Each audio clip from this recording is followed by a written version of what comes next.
Good morning, students. In our last class, we have studied about the significant figures and rounding off, right? Today, we are going to discuss some of the numericals based on that topics, that is a significant figure and rounding off. First of all, we will see that how can we add the terms and round off that in terms of significant figures. Okay. It is looking like a simple mathematical question, but it is not just that simple. यहाँ पे हमको significant figures के कुछ rules apply करने होंगे, right? तो सबसे पहले हम लोग first question देखते हैं. First of all, we know that whenever we have to add the terms that have decimal in them. So what do? हम सबसे पहले सारे डेसिमल्स को एक के नीचे एक लिखना होता है हमको. तो सबसे पहले we note down the first term, that is 415.25, right. जो सेकेंड टर्म है वो हो जाएगी 4211.395. देन द नेक्स्ट इज 9.38 और लास्ट में है 8.5. अब हम इनको सिंपली ऐड कर देंगे जैसे हम मैथमेटिक्स में करते हैं, right. What do I have to do? I have to place zeros here.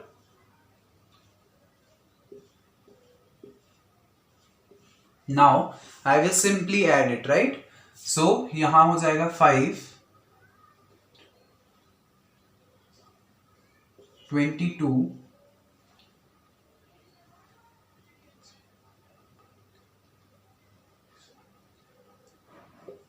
15, 9 एक 10, 18, 19.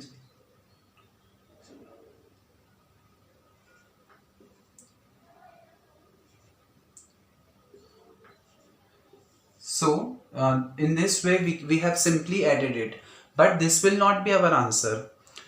To get the final answer we have to see that हमको ये देखना पड़ेगा कि क्वेश्चन में वो कौन सी टर्म है जिसमें डेसिमल के बाद सबसे कम सिग्निफिकेंट फिगर्स हैं. ओके, हमको ये देखना है कि इनमें से कौन सी ऐसी टर्म है जिसमें डेसिमल के बाद सबसे कम सिग्निफिकेंट फिगर हैं. तो हमने चेक किया, यहाँ पे डेसिमल के बाद 2 सिग्निफिकेंट फिगर, यहाँ पे 3 सिग्निफिकेंट फिगर्स, यहाँ पे अगेन 2 सिग्निफिकेंट फिगर और यहाँ पे केवल 1 सिग्निफिकेंट फिगर.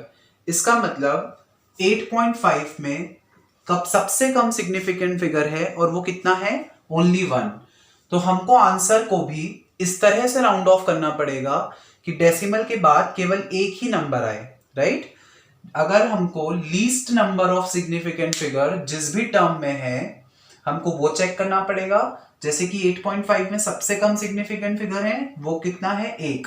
तो हमको आंसर को भी ऐसे राउंड ऑफ करना है कि डेसिमल के बाद केवल एक डिजिट आए. ओके, तो हमको राउंड ऑफ करके डेसिमल के बाद केवल ये आना चाहिए. तो हम चेक करेंगे इसके बाद वाला नंबर. सिंस इसके बाद वाला नंबर 5 से छोटा है तो जो हमारा आंसर होगा वो क्या हो जाएगा? 4644.5. क्योंकि हमको मालूम है कि जब वो बाद वाला नंबर 5 से छोटा होता है तो हम उसकी प्रीसीडिंग टर्म को एज इट इज लिख देते हैं. So this will be our answer. So in this way we can add the terms while talking about the significant figures. अब हम एक और क्वेश्चन प्रैक्टिस करते हैं.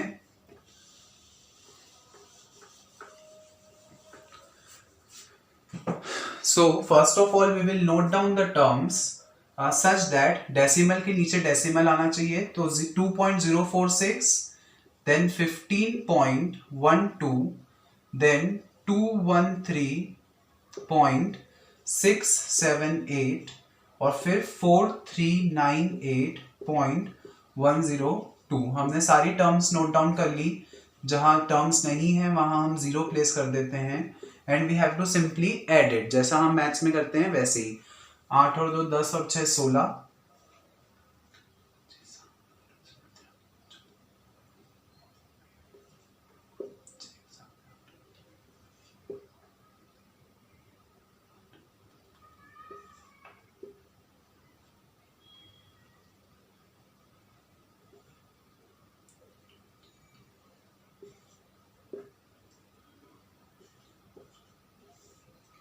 Now we have to check that इन सारी टर्म्स में से least number of significant figure किस में है. ओके, यहाँ पे हमने देखा, यहाँ पे सिग्निफिकेंट फिगर्स कितने हैं, 3, बिकॉज हमको पता है कि ये वाला 0 2 और 4 के बीच में आ रहा है, तो हमको इस 0 को भी सिग्निफिकेंट में काउंट करना पड़ेगा, राइट। यहाँ पे हमने चेक किया, यहाँ पे केवल 2 सिग्निफिकेंट फिगर्स हैं, यहाँ पे हमने चेक किया 3 सिग्निफिकेंट फिगर, फिर हमने यहाँ पे चेक किया 3 significant figures.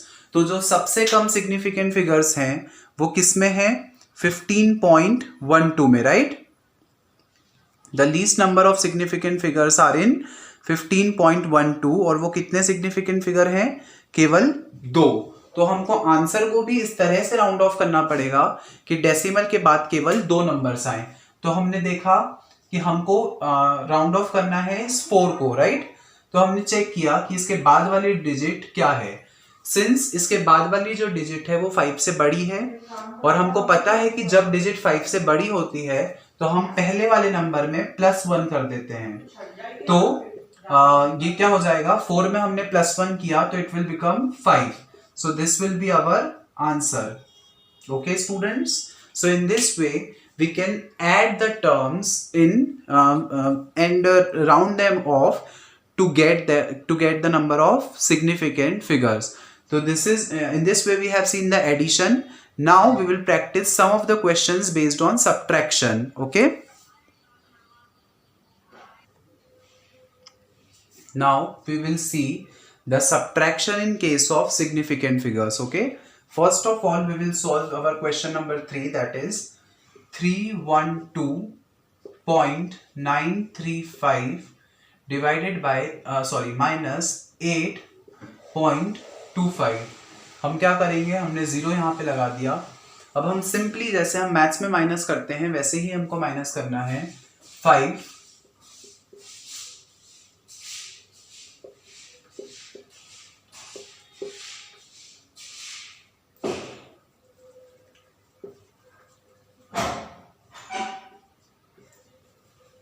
So we will get 304.685. Okay, अब सेम चीज जो हमने एडिशन में की थी वही हमको सब्ट्रैक्शन में भी करनी है। हम चेक करेंगे कि इन दोनों टर्म्स में से डेसिमल के बाद सबसे कम सिग्निफिकेंट फिगर्स किस में आ रहे हैं, right.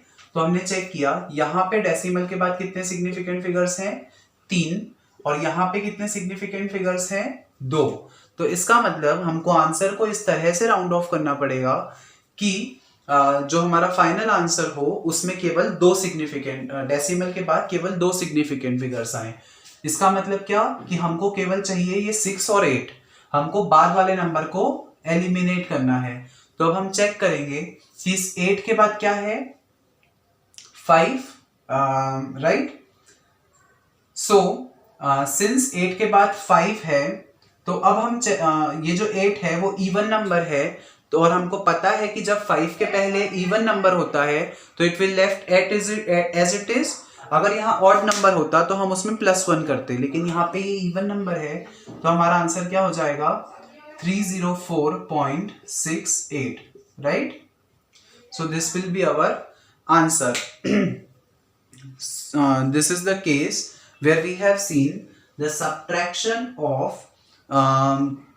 subtraction of the significant figures, right? Now we will practice the 4th question, and that is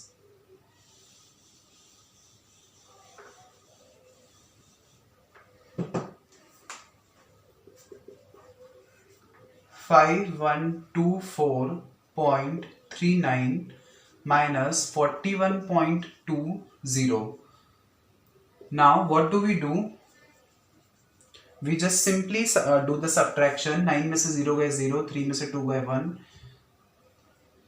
805। This is the answer, but we have to check कि किसमें सिग्निफिकेंट फिगर्स कितने हैं, राइट। यहाँ पे हमने देखा जो नंबर ऑफ सिग्निफिकेंट फिगर्स हैं वो 2, यहाँ पे नंबर ऑफ सिग्निफिकेंट फिगर 1। तो इसका मतलब क्या, हमको इसको राउंड ऑफ करना पड़ेगा कि डेसिमल के बाद केवल एक सिग्निफिकेंट फिगर आए। इसका मतलब हमको इस 9 को एलिमिनेट करना है, राइट। तो अब हमने चेक किया इसके पहले वाली डिजिट 1, राइट। मतलब हमको आंसर चाहिए, आंसर में डेसिमल के बाद सिर्फ एक डिजिट चाहिए, मतलब 1 चाहिए। उसके बाद हमने चेक किया यहाँ पे क्या है, ये जो 9 है वो 5 से बड़ा है, और हमको मालूम है जब कोई नंबर 5 से बड़ा होता है तो हम क्या करते हैं, उसके प्रीसीडिंग वाली टर्म में 1 ऐड कर देते हैं. So what will be our answer?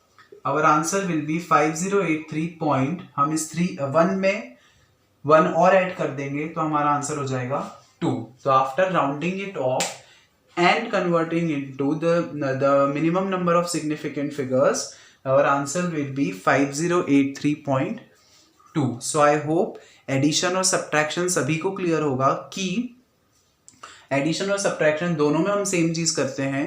Decimal के बाद least number of significant figures जितने भी हैं हमको आंसर को भी उसी में राउंड ऑफ करना पड़ता है. Is that clear? Now we will see some of the numericals based on multiplication and division. Okay, उसमें कुछ अलग rules लगते हैं that we are going to see now. Now we will see some of the questions based on multiplication. Okay, first of all we will simply divide the terms. Simply multiply the terms as we do in mathematics, right? Simply हमने क्या किया, दोनों terms को लिख दिया. अब हम इनको मल्टीप्लाई करेंगे जैसे हम मैथ्स में करते हैं.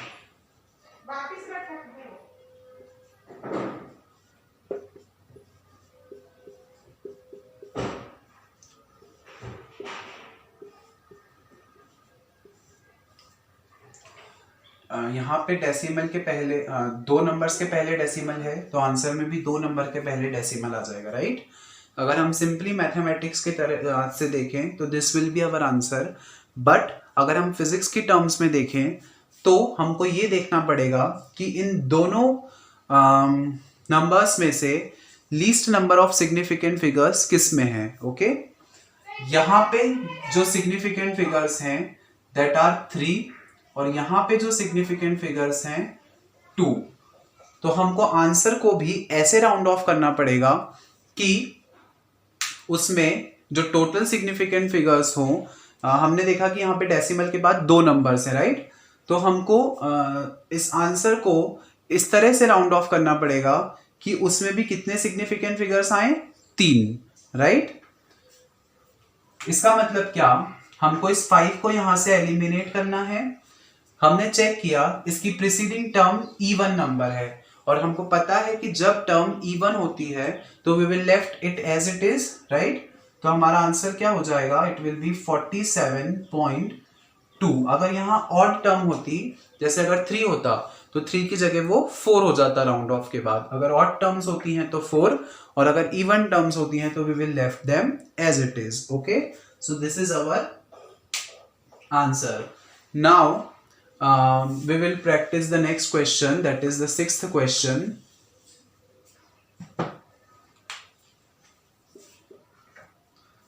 Zero zero 5 1 multiply by 105. 5 ones are 5, 5 fives are 25, 0 0 0 0 0 cross cross.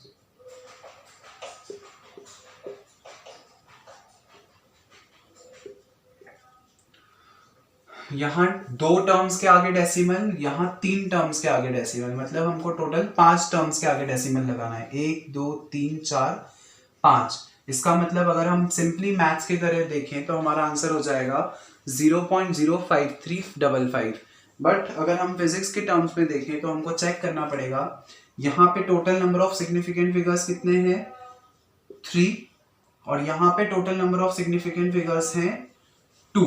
तो हमको हमारे फाइनल आंसर को भी इस तरह से राउंड ऑफ करना पड़ेगा कि उसमें केवल कितने सिग्निफिकेंट फिगर्स आने चाहिए, 2. तो हमने चेक किया ये आगे वाले जीरोस को हम काउंट नहीं करते हैं सिग्निफिकेंट फिगर में. तो हमको डेसिमल के बाद 2 नंबर्स चाहिए, मतलब हमको यहां तक राउंड ऑफ करना है बेसिकली, मतलब हमको इस 3 को राउंड ऑफ करना है. हमने चेक किया, उसके बाद है 5.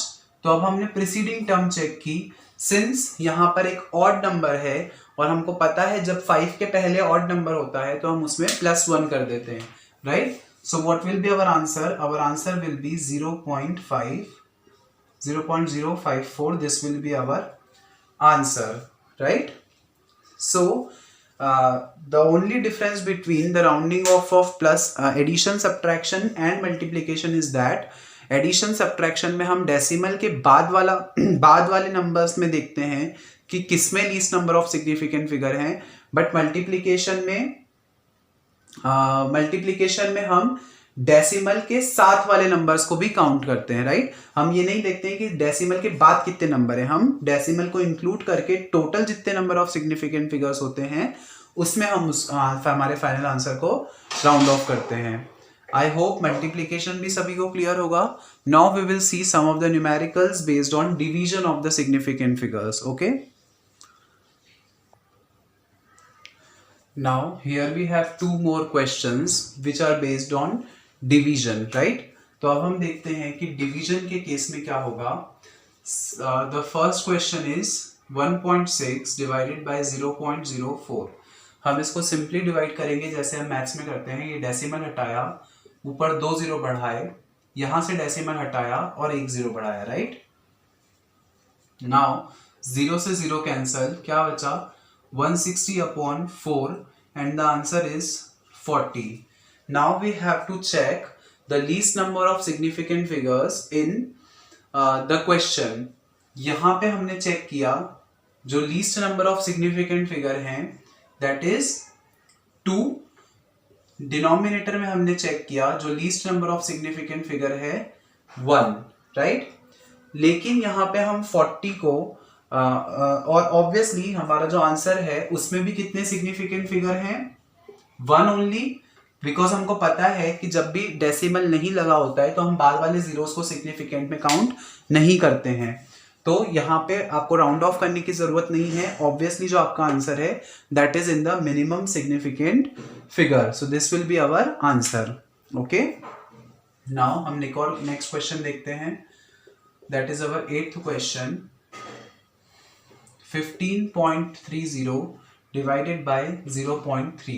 हमने क्या किया, डेसिमल को रिमूव किया, ये 2 जीरो से 2 जीरो कैंसल, 153 डिवाइडेड बाय 3, 5 3 जा 15, 5 1 जा 5। This is our answer, but we have to check the number of significant figures. हमने यहाँ देखा, यहाँ पे टोटल सिग्निफिकेंट फिगर्स कितने हैं 4, यहाँ पे सिग्निफिकेंट फिगर्स कितना है ओनली 1। लेकिन यहाँ पे जो हमारा आंसर है उसको 1 नंबर ऑफ सिग्निफिकेंट फिगर में प्रूव करना is not possible, right. Because अगर हम इस यहाँ पे डेसिमल कहीं लगाते हैं तो इसका मीनिंग ही चेंज हो जाएगा। So we have to round it off in terms of 4 significant figures. तो इसको हमको 4 सिग्निफिकेंट फिगर में अगर राउंड ऑफ करना है तो हमको यहाँ डेसिमल लगा के 2 जीरोस लगाने पड़ेंगे। So this will be our required answer. अगर ये पॉसिबल नहीं हो कि आप आंसर को minimum number of significant figure में राउंड ऑफ कर पाओ, तो फिर आपको सेकेंड वाला नंबर चेक करना पड़ता है कि सेकेंड वाले नंबर में कितने सिग्निफिकेंट फिगर्स हैं और आप उसके अकॉर्डिंग अपने आंसर को राउंड ऑफ करते हो। तो these are some of the numericals based on significant figures and rounding off. Now we will see about the errors. Now we are going to study about the errors. Okay, what do we mean by the word error?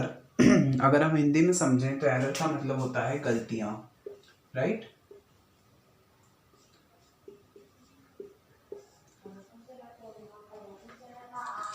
Obviously बात है कि जब हम physics की बात करते हैं तो वहाँ पे हमको कई सारे मेजरमेंट्स लेने पड़ते हैं, कैलकुलेशंस करने पड़ते हैं। तो उन मेजरमेंट्स और कैलकुलेशंस में अगर हमसे कहीं कोई गलतियाँ हो जाती हैं तो उनको हम बोलते हैं एरर्स, राइट।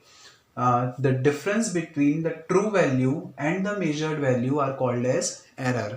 फॉर एग्जाम्पल, मैंने आपको ये मार्कर दिया और इसकी लेंथ मेजर करने के लिए कहा।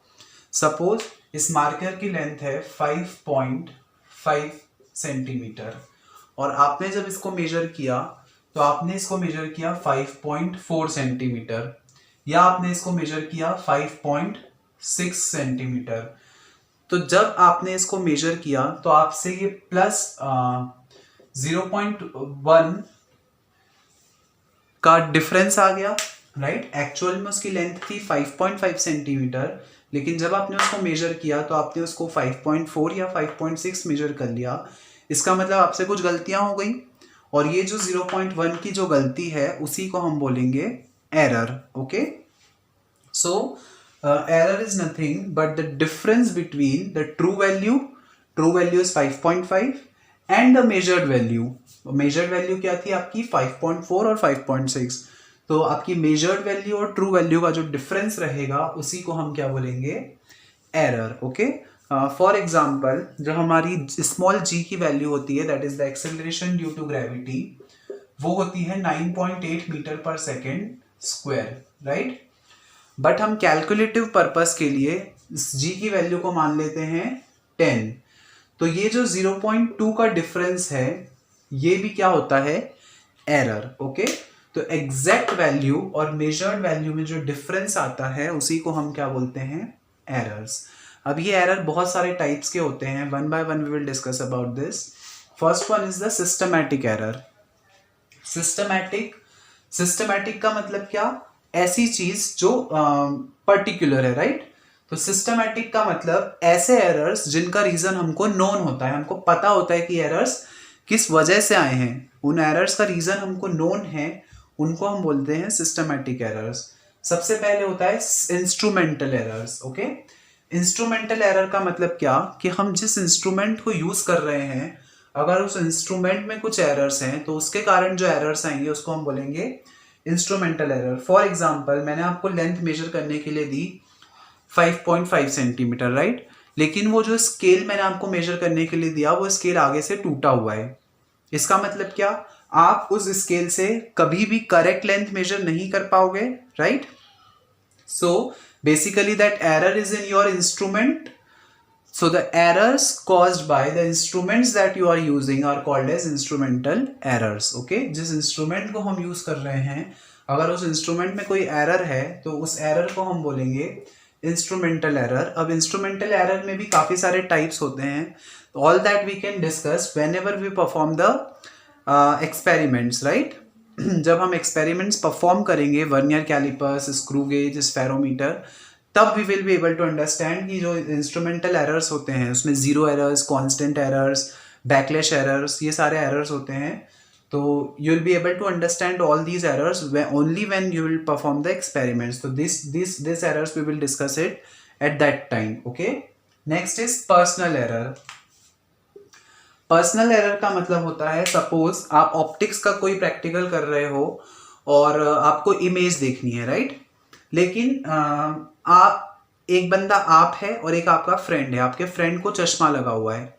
तो सपोज अगर आपको वो इमेज यहाँ दिख रही है तो आपके फ्रेंड को वही इमेज थोड़ी सी पीछे भी दिख सकती है या थोड़ी आगे भी दिख सकती है, राइट. इसका मतलब क्या कि आपके और आपकी फ्रेंड के आंखों में कुछ ना कुछ डिफरेंस है. तो basically that is the personal error. या आपको चश्मा लगा हुआ है, आपने आज किसी एक्सपेरिमेंट को किया, उस समय आपको ये इमेज यहां दिख रही थी. अब कल आपने उसी एक्सपेरिमेंट को बिना चश्मे के किया तो आपको ये इमेज थोड़ी सी पीछे दिख रही है. तो इस कारण जो एरर्स आ जाते हैं कैलकुलेशंस में, that are for your personal reasons, right. So that errors are called as personal errors. The next one is error due to external causes.